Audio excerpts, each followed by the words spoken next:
see that we have several radio and television personalities here to share this wonderful day, this dedication of Elmer Flick, and then, of course, Slider is in charge of the weather. So we have to get Slider a hand for that. I would like to introduce now the Bedford Madrigal Singers, who will get us started with the national anthem, and under the direction of Mr. Gary Kaplan.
How many of you remember, and I know you're all baseball fans, but how many of you remember Len Barker? How many of you were there that evening? And I was. What a great time. Thank you, Rick Manning. It was May 15th, 1981, and it was a damp night in Cleveland, and we were playing, of course, the Toronto Blue Jays. And Lenny Barker pitched a perfect game. And as a matter of fact, we have not pitched one with the Indians since. And he is here today. Please, a nice warm hand for the one and only Lenny Barker.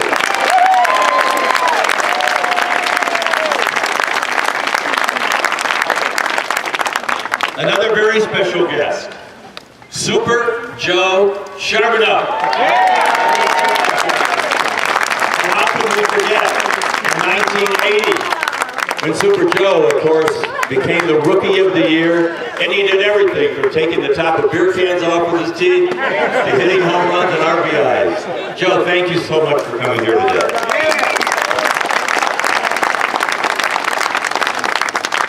And of course, a member of the Cleveland Indians who's been a dear friend not only of mine and Tim, and for everyone who has anything to do with the Cleveland Indians.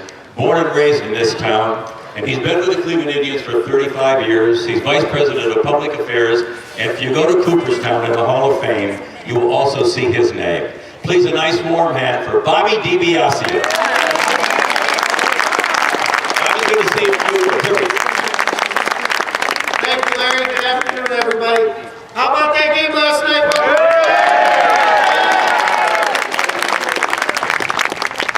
On behalf of Mr. Larry Dolan and the Dolan family and the entire Indians organization, we're so very proud to be a part of this special day here in Bedford.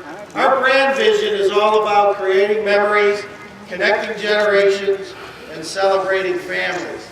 And nothing explains that better than what we are doing here today. The memories that Larry just mentioned about two of our great players, obviously a statue dedicated to a Hall of Fame player that wore an Indians uniform. The connecting of generations, when we get to the unveiling ceremony, we're going to have our former players assist in the unveiling because they're teammates. They connect generations. They wore that same uniform. And also, when we talk about celebrating families, having the Flick family here today with us is very special. We'll be entertaining them at the ballpark tonight. And so just wonderful to be a part of this incredible day here in Bedford. Thank you, and go Tribe! Thank you, Bobby. One of the great pleasures for me as a broadcaster in this town for 40 years was to have a buddy. And my buddy was Tim Taylor. And there is no television broadcaster in the history of Cleveland who has received as many accolades from Hall of Fame to great ratings as Tim Taylor. Tim is probably the most recognized face and voice in this town for over 35, almost 40 years. He spent 10 years in radio, and then the last 30 years on WJW-TVA. Would you please give a nice warm hand to my MC today, Tim Taylor.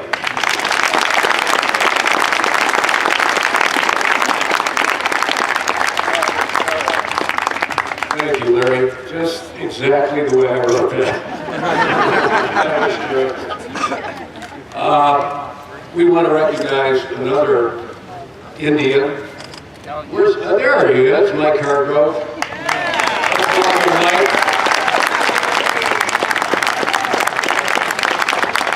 Grover is currently employed as an advisor with the Indians. He batted and threw left-handed. I did that also, but I had trouble with the curve, so I became a broadcaster. He played for the Rangers from 74 to 78, the Padres in 79, the Indians from 79 to 85, and after retiring, as you all know, he went on to manage the Indians.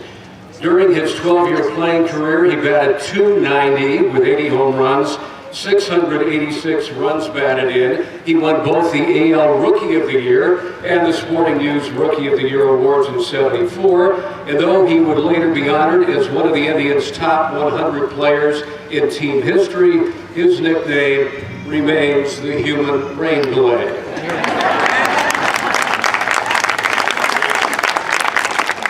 Now, Grover holds a career Major League managerial record of 1,187 victories, including 721 with the Indians from 91 to 99.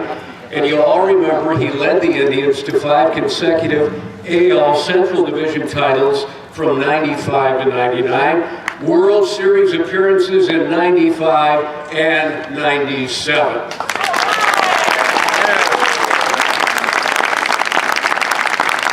And Grover, as an aside, you provided me, Robin Swoboda, Casey Coleman, and Dick Goddard with the most fun we ever had broadcasting, particularly in Atlanta when we covered the World Series there.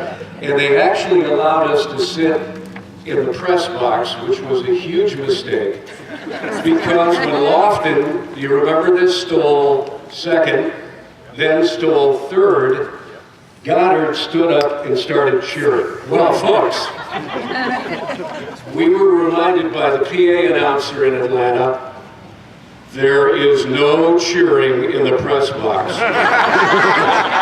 And of course, in traditional Goddard style, he pointed at the 3 of us. But thanks, and thanks for a great career here, providing us years of thrills. We are indebted to you.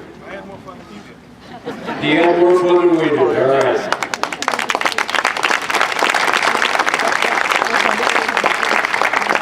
And I also have to call Goddard and tell him that this is one forecast he got right. And have the stars aligned perfectly for this event. I mean, Giambi could have been managing in Colorado, right? Instead of pulling Perez's bacon out of the fire last night.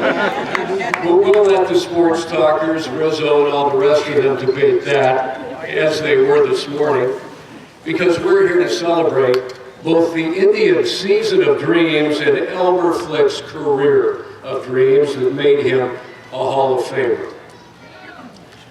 I want to thank Mayor Pocek for many months ago, might have been a year ago, for asking me to be a part of this committee, because as it turns out, it's been one of the most rewarding experiences of my life, because I got a do-over. How many do-overs do we get in life? Not many. And what I mean by that is I knew Elmer Flick, and some of my teammates who played on those Bearcat teams in the late 50s and early 60s played for the Bedford Bearcats right up here on Northfield Road.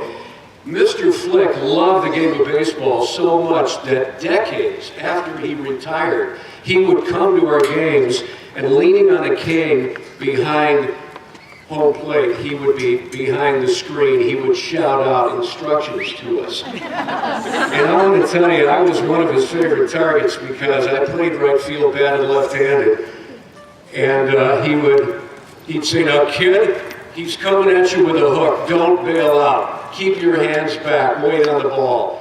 And when I bailed out, I looked back and he would just shake his head and look down. I knew then that my dream of playing for the Indians someday would end on the diamond at Bedford High School. Some of my teammates are here today. Ed Ramito, owner of Johnson Ramito Funeral Home, he was a pitcher, and I played right field, as I say. He threw such heat that the batters really didn't see it coming, but this is a true story.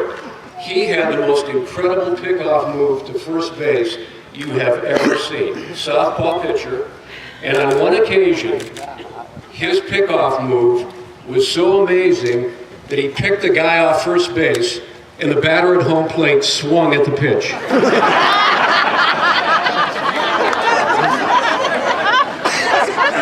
Now I remember Mr. Flick dropping his cane and cheering and jumping up and down.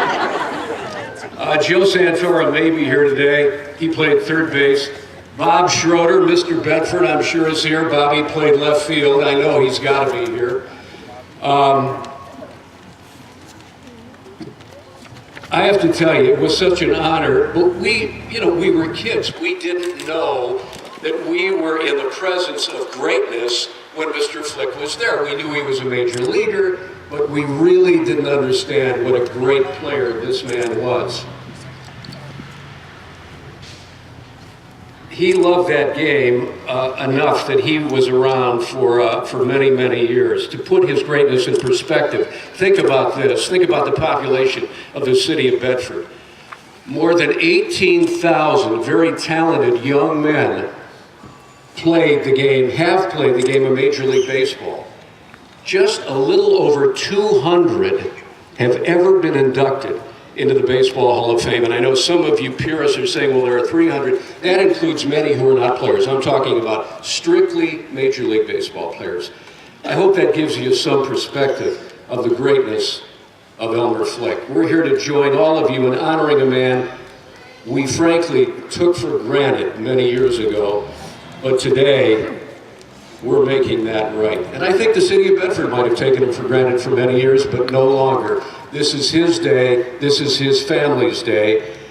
And now I'd like to introduce the man whose passion and vision for making this project become a reality, the Mayor of Bedford, Dan Pocek.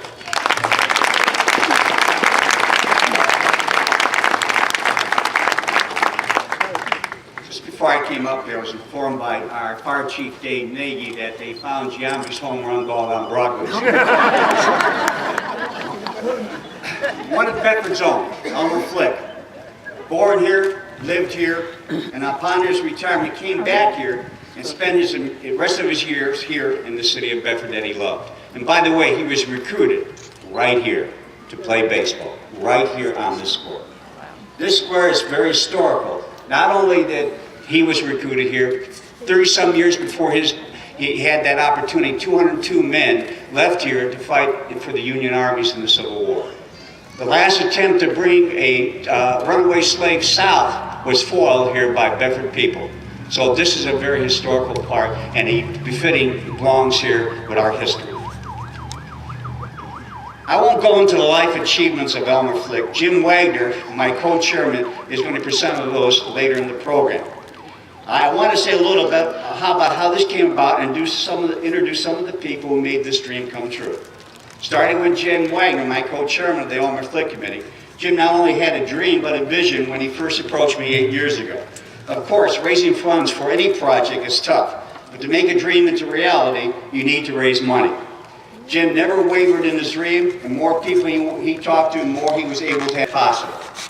I want to introduce Anthony Marcelino, president of the Bedford Automobile Association, and all the auto dealers whose donation ensured that the statue would be built. Please raise your hand from the I know Bill Clarius is here, Mark Jacobson's here. I don't see, who else? I know they're out there. Again, I want to thank them for being here. Please give them a great applause. I won't go through the whole list, but I need to point out that our local business stepped up to the plate, so to speak, and committed to making this happen. We're grateful to Benvenue Laboratories, Johnson Romeo Funeral Home, St. John Funeral Home, Russ Macetta, Larry Morrow Nature Store right across the street, who's probably got the best view of this statue.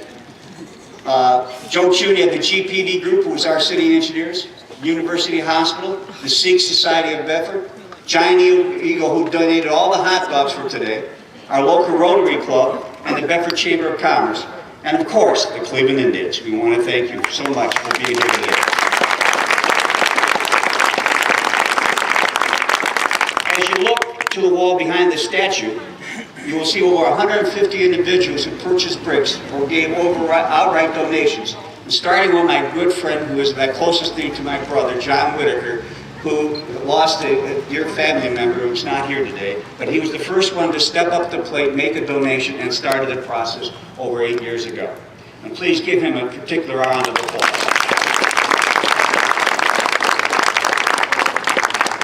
And have a special thank you to the Flick family for their encouragement, their financial support, and the commitment to be here today.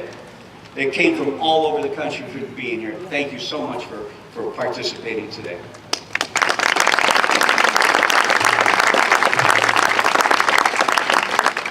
No project of this size comes without problems. Even as one of the co-chairmen for the committee, you need to have people reaching out to raise funds and take care of many issues that arise.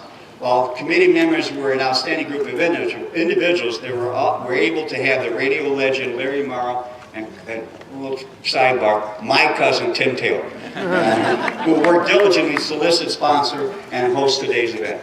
I'd like to add that to my list of thank yous to ABC Renter, Rich Berger, who donated all the tents and microphones for today. Please give him a call. Where's Rich at? Thank you, Rich. I would be remiss if I didn't thank our Bedford City Council clerk, Lori Villers. Not only does she have to work there, Lori, not only does she have to work with 7 bosses, but the Flip Committee with another 18 bosses. And yes, she still maintains her sanity. As we all know, and he wants to be kept quiet, but I'm not going to do that, our city manager, Hank Angelo, who became the guiding force to get this project done and completed, and was ably assisted by Mike Mellis. Please give him a round of applause.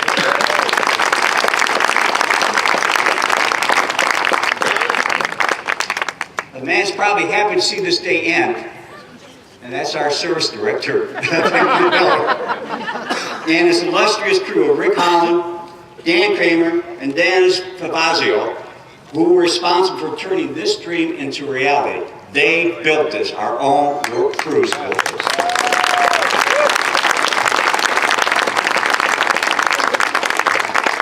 So if your project's got a little behind it in your neighborhoods, understand why, okay? And last, I want to thank Ron Dewey, the sculptor, who worked diligently to create this masterpiece for our community, Bedford's native son, Elmer.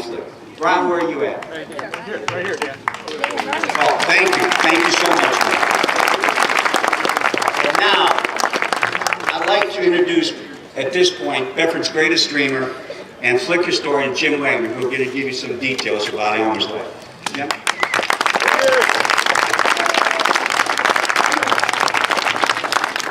Thank you. Got a lot of kind words in the past couple of days about all the work that I've done on this project, and I can assure you, this is baseball. It never seemed like work at all for me. So it's my favorite game. No clock, and the defense has the ball. What a great game. But before I talk about where the statue came from, let's go over a little bit of Elmer Flick's career. In 1900, his third year, he bats .367 and knocks in 110 runs for the Philadelphia Phillies. Shortly after, he winds up in Cleveland, and proceeds to win a batting crown, leads the league in triples 3 times, leads the league in stolen bases twice, and winds up with a career average of .313 with an on-base percentage of .389, just outstanding. Now, how this all came about, I just happened to be on the superintendent's roundtable when Marty Motzko was superintendent of schools, and Central School was turning 100 years old, and they wanted some information about stuff that had happened early in the century. And Margaret Bierman asked me to concentrate on the baseball player, and I really didn't know anything about Elmer Flick. I was a big baseball fan, but I didn't know anything about Elmer Flick. I started looking stuff up. I came to the Historical Society, did some research, ordered his file from the Baseball Hall of Fame, and just did a lot of research on him, and decided we need to do something about this. And I went to Dan, who was my social studies teacher, by the way.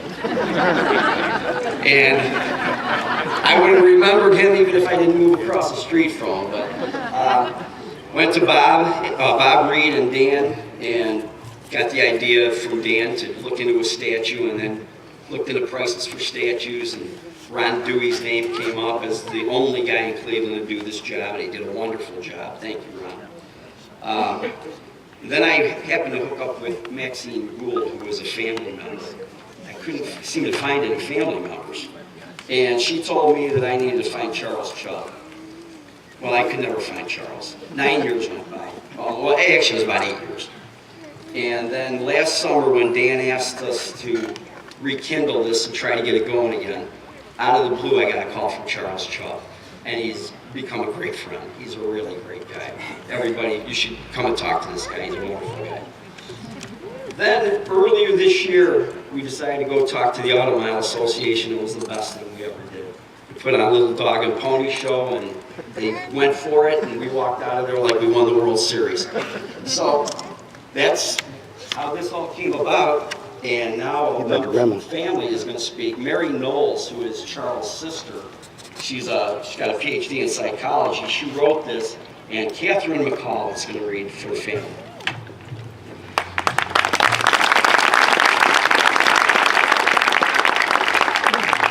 Thank you. This is written by my aunt, Mary Ellen Knowles. I never knew my grandfather as a baseball player in his youth. He was already in his 70s when I was little. I did know him as a grandfather, father, and husband, and I knew him as a passionate baseball fan. I once heard a person needs 3 things to be happy: someone to love, something to do that you enjoy, and something to look forward to. My grandfather definitely had all 3. Some people are lucky enough or blessed enough to meet and marry their soulmate.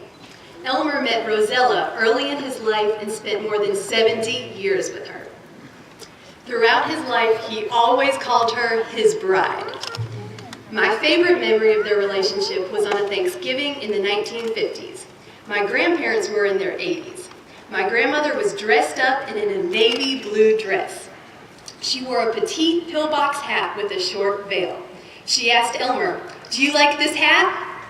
He answered, "Ella, you look beautiful in everything you wear." She walked on ahead. He turned to me and quietly said, "I really don't like that hat." But I wouldn't hurt her feelings for anything in the world. My mother remembered Ella sitting on Elmer's lap, affectionately rubbing his head to make his hair grow. A second factor in happiness is something you do that you enjoy. Elmer always loved baseball, and even when his playing days were over, he went to games and listened on the radio. I remember him watching a game on TV with a radio in each ear. 3 games at once. How he would have loved to record a number of games on Major League Baseball cable packages to replay later. He enjoyed going to high school games, hoping to find the next big star. He answered every fan letter personally. He really knew all the players and all the stats, even in his 90s. A third factor in happiness is something to look forward to. Of course, he always enjoyed family visits, but in baseball, there's always the excitement of the possibilities. Who's coming up from the minors? Who's getting traded? Who's developing? and there's always the hope of the playoffs and the World Series. Even as he approached the age of 95, the thrill remained. I can imagine the excitement he would have if he were here today, to cheer on the Cleveland Indians in their race to the playoffs.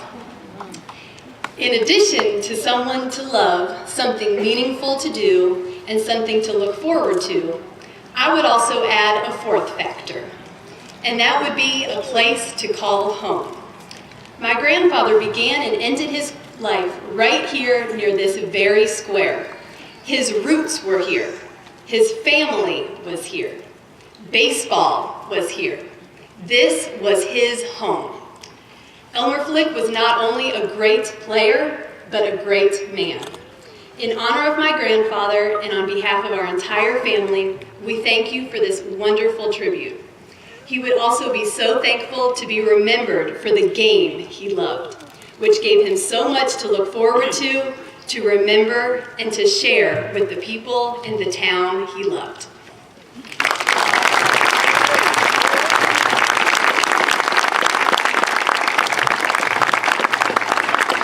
Catherine McCall, that was just beautiful. Thank you. Larry, come on up. Very quickly, we want to tell you that the Historical Society has been kind enough to open the museum, which is right next door, because they have a marvelous Elmer Flick exhibit. So thank you so much to the Historical Society, and we hope that many of you will take advantage of that. Now, a lot of you are around my age. In other words, there are many young people here today.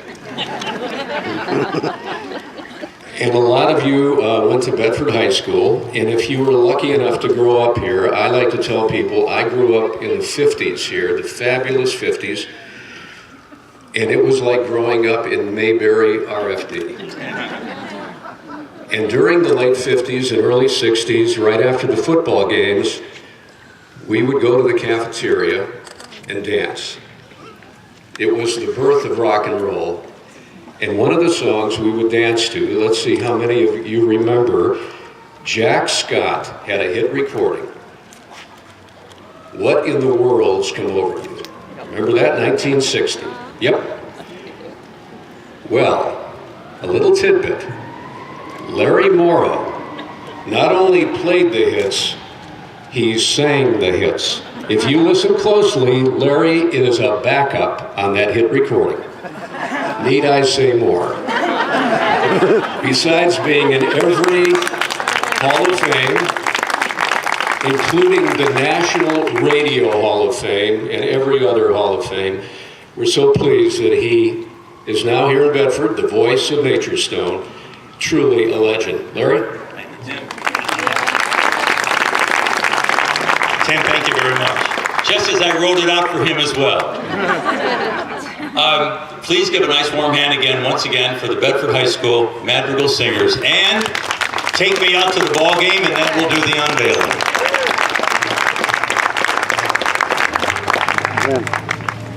Ren. Take me out to the ball game. Take me out to the crowd. Buy me some peanuts and Cracker Jack. I don't care if I ever get back so rich. We'll root for the Indians. If they don't win, it's a shame. For it's 1, 2, 3 strikes, you're out at the old ball game.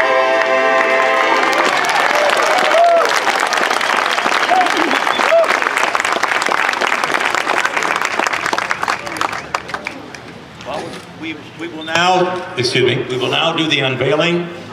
Super Joe Charboneau, Bear Dan Pocek, Len Barker, Mike Hargrove, and a member of the Flick family, the Elmer Flick family. They're all here. Should we count it down? 10, 9, 8, 7, 6, 5, 4, 3, 2, 1. Yes!